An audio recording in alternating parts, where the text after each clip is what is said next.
Hey peeps, so what's up? We are back with another unboxing video. Alright, so we have book of the month. So of course there's never really any surprise to me as to what's in this book or in this box unless I forget what I ordered. I know two of the books that I ordered. I did forget what the last one is, but I think I might have an idea. So, let's see. My box is all dinked up. I really think it was from the Mr. Postman, but you know. Alright. Oh, okay, so the third one is what I remember. Alright. First book. I need to pick like one or two of these to actually read this month. But let me tell you, my TBR from last month, man, I still got like two books that I didn't finish that I might bring over into my September TBR. A little too ambitious, you know what I mean? Alright. Pick up where you left off is what the big bookmark say. Bookmark, bookmark says. And the back is the typical book of the month logo. Alright, first book is The Chestnut Man. Let's see if I can get that focused. There we go. Let's see. If you find one, he's already found you. A psychopath is terrorizing Copenhagen. His calling card is a chestnut man, a handmade doll made of matchsticks and two chestnuts, which he leaves at each bloody crime scene.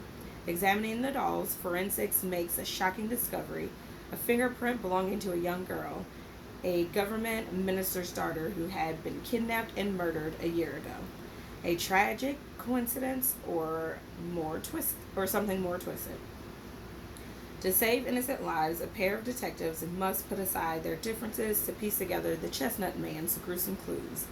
Because it's clear that the madman is on a mission that is far from over, and no one is safe. Dun da da da. So, Chestnut Man by Soren Sylvester.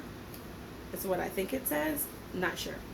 Alright, and this is September's book of the month because you can see it right there on the back of the cover. And bum, bum, bum. So that's what I like when I see like other people with copies of books that's on the book of the month list as well for you to choose from. Like, oh, I got the same book from book of the month. See, and look at my logo. So it's on the front cover, back cover, and the side of the book. Alright, next book. This book is somewhat out of what I usually pick for myself for book of the month. Why is my lens not focused? There it is. Because I'm usually more of like horror, thriller when I get my books from book of the month. I think this was like a mystery, fantasy, theology book, and I like Greek with Greek gods and goddesses to read about. So what is that called? Greek theology? I think that's what it's called. So I picked up this book, or chose this book. And it was mailed to me, so I didn't pick up anything. Aha! And of course, book of the month, Legos. And this was last month's book of the month. No, not last month's, the month before. This was July's. So it was one from July. But I think in July I picked another one for my main box. So this was one of the add-ons that I chose. And oh, okay, so this is not Greek at all. This is Mayan. Okay, I also like reading about Mayan theology. So, and you know what? I should have Should have known that from this. That's all Mayan. That's nothing Greek. Anywho. Alright. It says, a Mayan god of death sends a young woman on a harrowing life-changing journey in the dark fairy tale inspired by Mexican folklore. I'm pretty sure I also chose this because it says dark fairy tale. Okay. The jazz age is in full swing, but Cassiopeia Ton is too busy cleaning the floors of her wealthy grandfather's house to listen to any fast tunes. Nevertheless, she dreams of a life far from her dusty small town, southern Mexico. A life she can call her own. Yet, this new life seems as distant as the stars until the day she finds a curious wooden box in her grandfather's room. She opens it and accidentally frees the spirit of the Mayan god of death, who requests her help in recovering the throne from the treacherous brother. Failure will mean Cassiopeia's demise, but success could make her dreams come true. In the company of the strangely alluring god and armed with her wits, Cassiopeia begins an adventure that will take her on a cross-country odyssey from the jungles of Yucatan to the bright lights of Mexico City and deep into the darkness of the Mayan underworld. Dun, dun, dun, dun. Alright, so that is by Sylvia Morano Garcia. So that one seems pretty legit, as the kids say. My sons always tell me, "Oh, it's legit." Or what do you say? I don't know. He has some other slang that he uses. All right. And my book of the month from August that I did not get in August. Actually, I don't even think I got a book of the month box at all in August. So I went back and made it an add-on for my September. But I've been dying to get this because it's been like all the rage all over my Facebook page. So, and plus I wanted it anyway because of the description, the synopsis. So, we have The Whisper Man. Get you some of that. The Whisper Man by Alex North. A name I can pronounce. And there it is. Alright. The Whisper Man. So, what drew me to the cover, to this book was the cover. The fact that it's a handprint that looks like either a butterfly or a moth. And I'm going to go with moth because most times in dark thrillers, it's always a moth. Like Silence of the Lambs. You know? At least I'm pretty sure that's a moth. Anyway, let's read this description.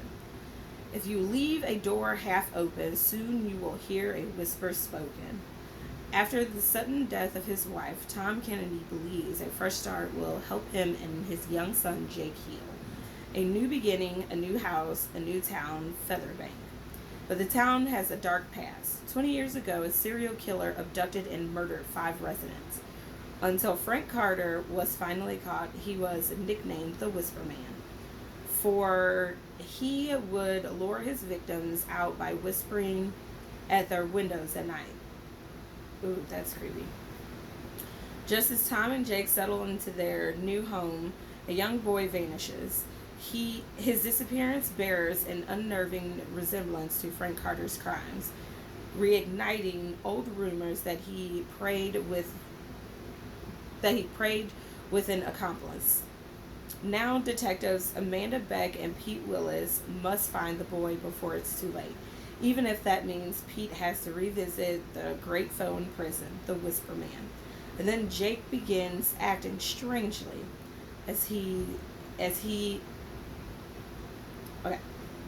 And then Jake begins acting strangely. He hears a whispering at his window. Ooh. Sorry, I'm having focus issues today. I think it's because I'm moving too much from my camera.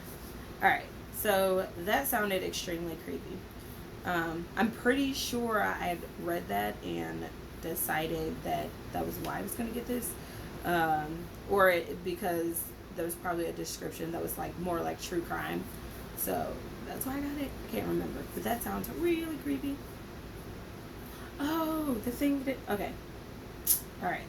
If you hear a door, or if you leave a door half open, you'll soon hear whispers spoken. If you're lonely, sad, and blue, the Whisper Man will come for you. Just saying, it's a little creepy.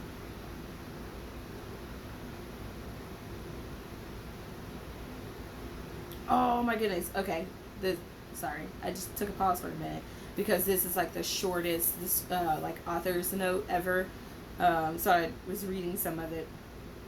Alex North was born in Leeds, England, where he now lives with his wife and his son. The Whisper Man was inspired by North's own little son, who mentioned one day that he was playing with the boy in the floor. Alex North is a British crime writer who has previously published under another name. Okay, so we would have moved out of that house if my children were ever speaking to people in the floor. Just saying. Maybe they did move out, so that's creepy. Anyway, I don't know if I showed you the back of this book, but that's the back cover. And nothing fancy about the side cover, but it's a little creepy in and of itself. But alright, so that's my book of the month. That's all I have. So until next time.